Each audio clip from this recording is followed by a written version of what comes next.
好多人問我榴蓮阿姨，因買榴蓮係咩唔講道理嘅，食了冇食，冇賠類嘅，一隻問題就問錯人了。各位朋友，係你愛買榴蓮食，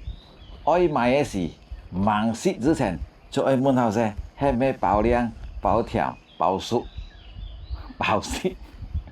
咁樣你食了，你真的講冇呢一開了就係成交，成交了你就愛分類。到時你咁講唔好食，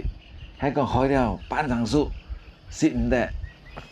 咁樣你都要傾。隻道理呢，都一樣，捱起春乾，食了飯，食了海鮮，食了老蟹，食了蝦公，真講人蝦公唔新鮮，人老蟹唔得食，要矛退貨呢。唔同嘅文化，唔同嘅國家，有啲人會有唔同嘅意見，特別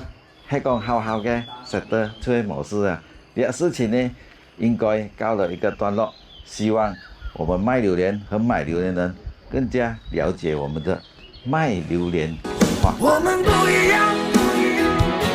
每一個人都有不